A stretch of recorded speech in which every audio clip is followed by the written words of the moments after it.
And here we are. Hi, Amanda. Hello there, Meg. How are you?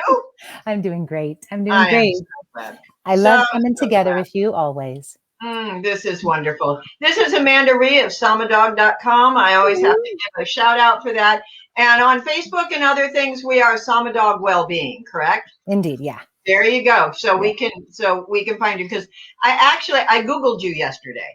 Oh Even yeah. though we're friends and we've known each other for a while, I Googled you and oh my God, it exploded. There were so many things that hit the Facebook, I mean, unbelievable. And your followers, oh my God. I mean, Yeah. you've got a lot of followers. You do a lot of work, hon.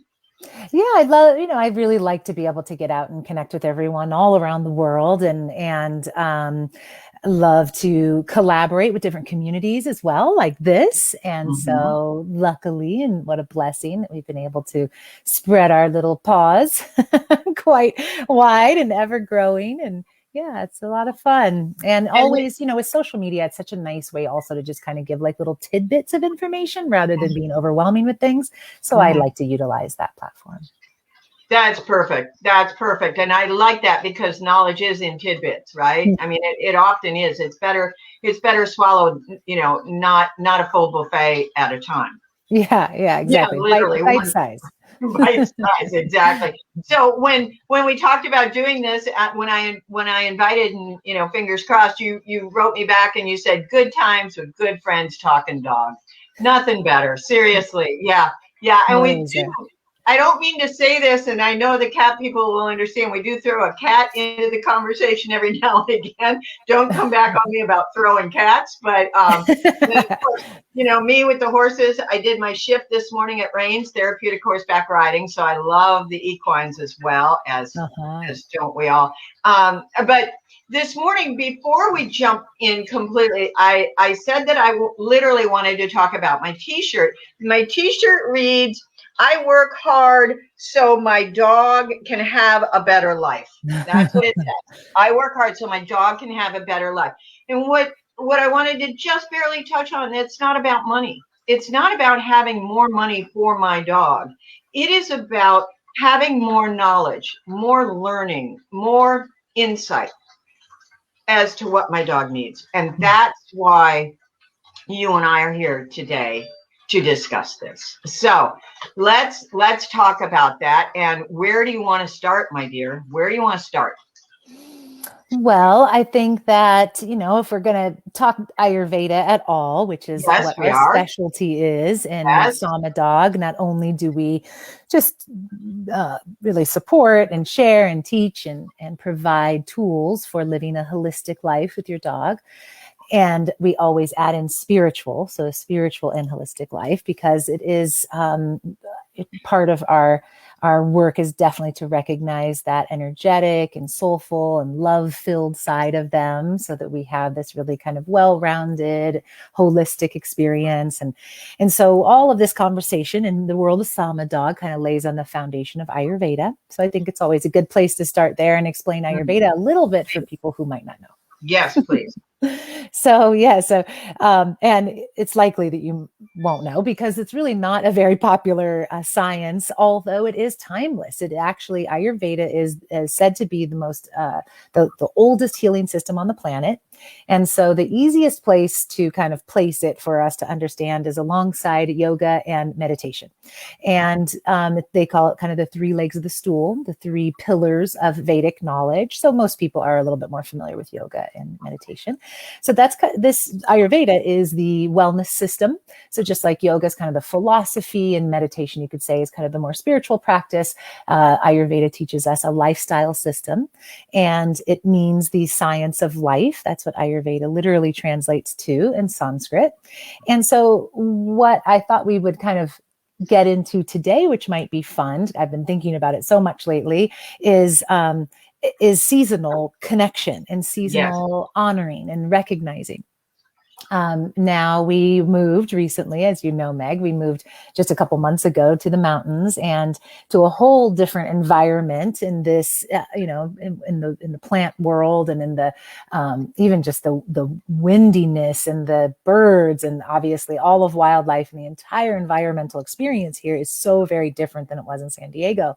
And one thing that stood out far beyond anything else was being very, able to perceive the differences in the seasons and the changes every day. You know, I can wake up and see more evolution every day. And it reminds me, that's one of the things I love about it most, is that we are that same thing. Like we are a constant evolution. We are constantly changing and blooming and sometimes, pulling back and kind of quieting down and then blossoming yet again and have colorful expressions and have life like pouring out of us at every limb, every leaf. We are that same experience of life. And sometimes we forget that. And because also human beings have had a tendency to kind of pull away from nature, as we know, which is one of our problems in this world today, is we don't see ourselves as connected to the world around us as we actually are. And so when you are in an environment like here, where you can really see the seasons so strongly, it's such a reminder that, everything around us is going and is moving or kind of aligning to a very natural rhythm, the seasonal rhythms in this case. And we humans can do the same, and we can do that for our dogs. Just as we humans have pulled ourselves away from natural rhythms, we have done the same for our dogs and for our cats. As we've domesticated our animals and brought them indoors, we've kind of lost that harmony with the ebbs and flows of nature. And so Ayurveda gives us many tools and ways to remind us of that and to reconnect us to that and give us the ability to, realign and harmonize again. So the harmony versus, while you were talking, I was thinking of New York City. I know a lot of dogs, LA. I know a lot of dogs, urban dogs, and love them, and the people love them, etc. But what we try to do is we try to keep every day the same, right? We don't want a long coat. We don't want a short coat. We don't want to change in diet. We don't want, right? Yes. And we think the consistency is good, which at some level it is. All right. So tell me more about that. Tell me, how do we change, or what do we change to align ourselves more with the seasons? Mm-hmm. Yeah, I think at one level, it is good to keep that consistency, as you and I and many of our viewers probably know. Like animals, dogs especially, really like the same daily routine. That it serves them well. So we can keep that, and yet alter it slightly based on where we are in the calendar, where we are in the changes around us. Tell me about that. What do you mean? So food is a number one place to land upon for dogs. If you were to ask dogs and interview them, they'd probably say the same. Please talk more about my food. And so they're very drawn to that. They're obviously nourished and excited and given life because of that. And we have a great opportunity in that bowl, especially because most dogs enjoy the feeding experience if they're in a good balanced place. So we have a great opportunity to be able to kind of reconnect them to nature's rhythms. So an example specifically with the spring season is to lighten all around. We're moving from winter, which was more kind of heavy and slow. There's a lot of moisture in the environment. All of the trees and the life has kind of drawn back. And so spring is that time of rebirth and regrowth. So we want to kind of slough off the heaviness of the winter season and move into the life and the all the bright energy that comes into spring. So a great way to do that is to lighten up the food. So literally like bringing in more veggies and some fruits if you don't already into your animals' meals. Tell us about that. What is, because I know that, your study is, about types, doshas, but what could we do like overall, like just blanket? Yeah. I just heard somebody's dog loves blueberries. Yeah, that's a great one. That's one I was going to recommend for springtime. Okay, yeah, and although Ayurveda does put a lot of emphasis on the doshas, the mind-body type of that individual, because it's all very customized wellness, which is wonderful. that same in the same way, the doshas align to the seasons. Doshas align just as much as they align to a personality or a being. They align to music, they align to colors, they align to foods. So they align to the changes of every year. So this specific time, we're kind of coming out of kapha time, and we're moving more slowly into that pitta season, which is more summer, of course. So we're kind of coming out of the heaviness of kapha in the winter, and that is earth and water together, and then we're bringing in a little more of that fieriness to bring that life and the brightness and the light. So with that said, when it comes to foods, you've got your heavier foods, you've got your base food. So no matter what you're feeding, whether it's kibble or whether it's raw meat, adding some fruits and veggies on top, more veggies than fruits, but dogs can certainly have some. And so a few good suggestions for this time of year, because it would be, it lightens over all the body because it detoxifies. Then they're also anti-inflammatory, most of these green leafy veggies. So that's just going to release a lot of even the water weight and kind of some of the stagnation that's been held in the body. Should we be looking for either, possibly loose stools at this time if we're going to add in, or gas, or, should we be looking for anything like that and then back off? I just don't want to jump in and feed all kale. Yeah. So what you want to do is have your base. So whatever it is, whether it is, like I said, a kibble or meat or, some dehydrated food, whatever it is that is on your base, adding some veggies on top should be fine for all dogs. Okay. Now, you don't want to add too many, just maybe 10-15% of their diet to start out with is veggies. Good. Okay. And so what you also need to be aware of is slicing it up well, like making a puree of the veggies, or just chopping it very, very finely. So you don't want to give them too chunky because the body can't break down the casein as easily. So you want to I just put it into the food processor. So some good ideas for this time of year are Brussels sprouts. Celery is another really good one. Kale. And what else was I thinking? Then in the realm of fruits, we've got blueberries, as you mentioned, mangoes, and watermelon is another good one. And orange is also quite good for our animals. Watermelon, can they also have that like fresh? Can they also have the rind and the outside? I would, some animals can, they like to chew on it, but I would stick more. Do they love it?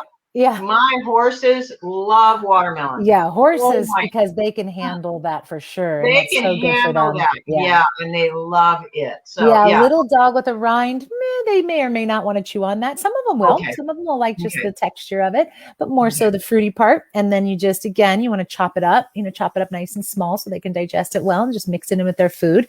Now, some animals, you've probably tried your own, and most people have, tried to give them a little bit of fruit or veggie and just hand it straight to them, and they might not take it. So if you put it inside their food, that's what will increase the likelihood of doing that. And then maybe put a little coconut oil in there, maybe a light kind of a lighter oil like that, not so heavy. And that also brings out the flavor. So you can make this up. You can puree this. Can you keep it in the fridge for a day? Yeah, a couple days. Yeah. Okay, cool. Yeah. Right. What we do here is when I go clean out the refrigerator, just done some shopping. So I'm going to clean out the fridge, pull out the things that are looking a little wilty. Some of them just need to be pitched, right? But some of them are not so bad, but they're not the most delicious like for us. So those becomes the dog's veggies. And then I just put those into the food processor, put that in a Tupperware, keep that for a few days, scoop a little bit in each dog's food. And then you can just change what fruits and veggies or other foods, lots of grains and other legumes and things like that could go in there as well. Beans, dogs can have tons of different kinds of foods,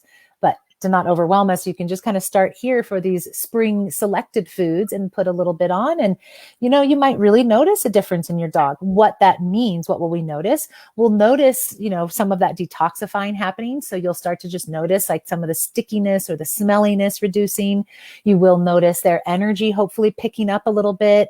You will notice that there's also the immune system is boosting. So overall, you're just going to see their eyes a little bit brighter, and, their breath a little bit more fresh, and their hunger, a bit more present. So that's kind of, again, just letting go of that sluggishness of the winter and springing forward into this season. There used to be in one of the shelters, I think it was in Arizona, could have been Phoenix. They used to take something like this and put it into ice cube trays and freeze it. So for the summer or for the first few hot days, the dogs got ice cubes full of Yeah. mango, blueberry, celery. It was crazy cool. Yep. Crazy cool. Yep. So, It's and great. I've also, for ease of whatever, for treats and snacks, I've heard of people, having string beans just ready in their refrigerators, just to be able to use those for treat training or whatever. Dogs love string beans. Is there anything we should not be using veggie wise, or no At warning? this season, Yeah. during this season, you want to avoid the more heavier, like Okay. the root veggies. That there is a good time for that, which is fall, when we're wanting to reground ourselves and kind of reconnect more deeply to the earth. That's the right Those time are for those that. are my sweet potato, Yep. dog. Carrots. Okay. Yep. All that. Okay. Pumpkins, squashes, all a Yeah. good time for those. But this Yeah. is not the time. This is the time for the green leafies. So when you're literally feeling those vegetables, you feel them like light in your hands, light in your grocery bags. And those are Yeah. really good for us. Yeah. And I should just mention, like, this is the exact same for human beings as well. It's a great time to just kind of lighten up, literally lighten up the food, meaning less food. So really looking to lean out our dogs. We always call it the 20% reduction around here. No one likes it but me, because I like to, I feel good about, the direction I'm taking the family, but they want 20% more food. But so everybody gets a little bit lighter, and you start to feel along their sides that some of that thickness around the rib cage is starting to lessen, and you can feel each of the ribs a little bit better. And this is the perfect time of year for that. Now, again, let's talk just a touch about that, because weight is a really important thing. We know that we have many overweight dogs here in the United States. I won't speak worldwide, but I'm just saying here. So I used to be told, like, for horses and dogs, we should be able to feel the ribs but not see them. Is that kind of Yeah. okay? Exactly. So if we're touching them, if we're actually with them, we can feel the ribs but not see them, like ribby. Yes. Okay. All Yes, right. yes. Yeah. And a lot of times I'll hear holistic vets also use this comparison, like the back of your hand. You want to, Yeah. you can feel each of these knuckles, and that's good. Where Yeah. on this side, you can't really feel, on the palm side, you can't really Oh, feel your knuckles. Yeah, there's okay. kind of All all right. that puffy kind of Yeah. padding over. That's what Right. you don't So really want to feel. this is winter weight. Yes, exactly. Okay. We're moving to this side now. And then if you want to measure your horse, you go like this, because a hand is 4 inches. Oh my Yep. gosh. Oh my gosh. Okay. I love it. I love it. All right. Anything else? Because we have been going, Amanda, I just adore you, and we could talk forever. We've already gone 18 minutes. Oh my gosh. Can you believe it? So, Yeah. but what I want to do is, do you feel complete about talking about food for springtime right now? Oh yeah. Yeah. And then you Yeah. said pets care. It's not all about food. What about exercise, or what Yep. else do you want to bring into this? Is there any, tell me about that. Is there Yeah, anything? yeah. There's two other ways to invigorate, because that's what we really want right now, is All right. coming out of that heaviness into the lightness, and energy is what is required. So you want Yeah. to invigorate, like we just talked about, their food, invigorate their physical body as well, and their mind. And so exercise is a great way to do that. Just boosting the exercise. Hopefully every animal is getting a little bit every day, and same for humans. A little extra would be good. So throw on that extra walk every day, or just see if you could even just spend a little bit more time outside in general. The sun will bring that invigoration and that kind of rebirth that we're looking for. But just adding a bit, if you're walking, maybe you jog for a bit of it. If you're already jogging, maybe you're sprinting. I mean, dogs will do that too, if you can get your dog doing some extra activities that they don't normally do, like maybe swimming. Now it's getting warm again and you can get back in the water. So really just bringing the athlete out in your dog and yourself again as this spring season comes in. And so that's a really good way. With animals and dogs specifically, when we exercise them more, clearly we know that exercise is good for everyone. But an important thing for everybody to be clear on is that it also stimulates their lymph system. So that's going to help boost the immune system and release any of the toxic holding that we had over the winter time. So it's really, really critical for animals to stay healthy and balanced, to get that exercise for the physical body to do its proper function. So that's a really good thing to know. And then with the lymphatic, that also, more water helps Yeah. then too. Don't Yes. we drink more Yep. water in the spring? Okay. Yeah, and even putting a little bit more water and hydration into their food is always a good idea. If they're not drinking it, then just make their food a little bit more soupy. Okay. And then the last thing is invigorating massage. So just, being with your dog, and especially if you have a dog that is rather heavy in the first place or just lethargic, doesn't really want to exercise in general. It's like, well, that sounds good. Go take Oh, my okay. So dog who I sprinting. call the big blocky headed, all Yeah. shoulders. I'm just going to take a nap right now. Yeah. Yeah. You Yeah. got your Okay. couch All right. So go potatoes. on. Yeah. They just don't want to do anything, So it's like, yeah, try to sprint with that dog. It ain't going to happen. So Yeah. in your house, just creating some invigoration, stimulating their body. So I go like this because this is the movement for a nice stimulating massage. Just go right down the middle of the body and just kind of stimulate, rub kind of vigorously back and forth, the rib cage and the hips. You can go around the base of the ears. The Ayurvedic technique is to use circular movements on the joints, so like in their shoulders, and then long strokes down their arms and legs and their long muscles and bones. So if you just kind of get a pattern going where you're rubbing on the joints up and down like this, down the bones and down the legs and down the torso, down the tail, that can be a really great way to just stimulate. Again, it's detoxifying, stimulating the lymph system, same way in which, same benefits that they are getting from exercising, but you're kind of creating that yourself. And for a dog that's maybe ailing, is senior, this is all going to be able to help them if they can't move around as much as well. And you and I have a mutual friend in Linda Tellington Jones. T-Touch, T-T-O-U-C-H, T-Touch. Linda has been around forever, and she is amazing. And she's got all these ideas of, some invigorating massage, but some just very, not even touching. If we want to help. And so maybe that's a seasonal thing too. We could address. I see us doing this 3 more times, for the season. I do. Yeah, so, yeah, really. Yeah, really. Yeah. Anything else about the invigoration? Anything else? No, I think that's good. Okay. Those are some simple ways that we can keep in mind, and it'll help our dogs. It helps us bond. It helps us feel good to just provide for them such great care and know that, we're making that extra effort on their behalf, and they receive that too. It's like making food with love. They definitely receive a big hit of goodness every time we take one of these steps. Love that. Love that. Would you do me a favor and tell me about, you've got a class, a series coming up. Tell me what's Yeah, up. we do. We have our course. That's our foundational course called Ayurveda for Dogs 101. So if anyone's interested in this conversation more and you want to just get into what we mentioned, especially the doshas, the mind body type, and really understanding what your specific dog needs, getting a good understanding of the whole body of knowledge of Ayurveda, then this class is for you. And we do it twice a year. And so we're having our spring session right now. We start next Monday. So registration is open now through this Saturday at midnight.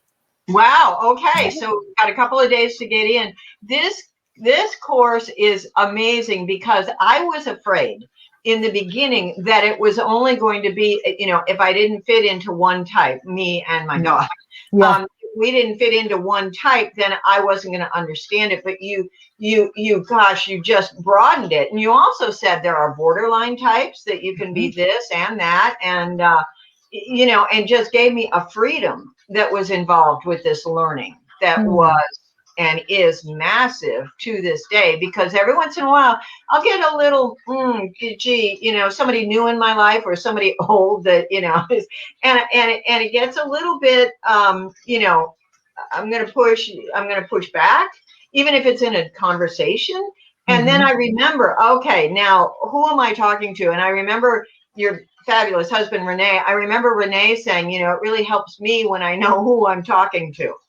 And that is wonderful. So I work with so many dogs in any given time that to know who I'm talking to, literally, it was a big help for me. And I could see where with this information, the changes would happen. And then came the positive behaviors as a result. That's great. Well, I'm so glad that you had that experience, Meg. And that's what we hope. What's great, I believe, is that this class overall just teaches a really simple way to bring your dog more into balance with nature and more into a holistic life. So for people who don't really even know where to start, or does that just mean giving them different food, or what does it even mean to live holistically with my dog? Like, we really break down every part of their life and your involvement in it and the choices that you make. And so, yeah, I think that, there's a lot to learn there for us. And yet through like the just kind of some simple format of videos, you can gather up all the information. In this particular session, we have live calls. So as you work through all the materials, you get to ask some questions like you did during our session together last time. So yeah, and it's great. I think that's the number one piece of feedback I hear afterwards is like, I really learned how to live a natural life with my dog in all areas of their life, and how much the energy of the household is affecting them just as much as what's in their bowl. So, it's a wonderful, broad kind of scope of thinking of our animals' life in a way that we maybe never did before. Absolutely. And Yeah. not only the one life, but then the next one that I meet and the next one. And I look and I go, I know now how to get along better with this dog who is approaching me. Or the person approaching you. Yeah, exactly. Thank you, Renee, one more time. And again, this reminds me, good times with good friends talking dog. I mean, that's really, because again, you didn't make me learn Sanskrit. I didn't have to learn a second language. So make it all very easy. Oh my gosh, it was so much fun. So here, hon, we're gonna wrap up. But one thing that I want to ask you is literally your mentors. Who keeps you sparked? Who got you sparked? I know. And I mean, people can visit and learn about you and your canine history. But, for today, besides the fur in your house, the dogs, your mentors, or who keeps you sparked. I know that you worked, and let me give a shout out because, it's a household name, is Deepak Chopra. Definitely. You worked with him for how many years? Yeah, like 15 now. There you go. Yeah, that he's definitely been a huge mentor, taught me clearly so much about wellness and health and living in harmony with nature and harmony with our spirit, and in, approaching life in such a different way. So that has been a huge influence. This co-founder of the Chopra Center was named Dr. David Simon, and he also was a huge, huge contributor to everything that I know, but also when I took it into the world of animals. David Simon has passed, so that's why I speak of him in the past. But he left this earth plane. But with that, he implanted in so many of us, I feel like, this deep passion to keep his teachings alive. And also, I have kind of taken on that love that he had for animals and for nature. And so I continue to teach what he shared, and every day just look to channel him in a way and be able to impart his wisdom that was so rich and deep. And David was the real Ayurveda side, and Deepak was more kind of the meditation side of the conversation. And David was really into, both of them being medical doctors, but David really emphasized and brought so much attention there and created all the curriculum. So yeah, so the way I share with this world, I hope could be just a fraction of the beauty that he shared with this world, and I will have done well. Oh, honey, you have done very well. You do good and you do well. So before I start to cry, I'm going to sign off. I love you, adore you, and thank you so much for sharing this half hour. And we will, we'll do it again. We've done it before. We'll do it again. So we'll come back with them. Thank you so much, Amanda. Thank you. I want to thank you too, Meg, for giving us such a wonderful platform. So many of us, your community has a great place to come and learn and connect to so many different people and methods. You're so unselfish in the way that you hold space for these lessons. So we really, really appreciate that. You're changing lives. Thank you, Amanda. Thank you. All right, baby girl. See you soon. Okay. Bye, Meg. Bye, everyone. Facebook, YouTube, everything. Thank you, Amanda. Bye-bye, hon. Bye-bye.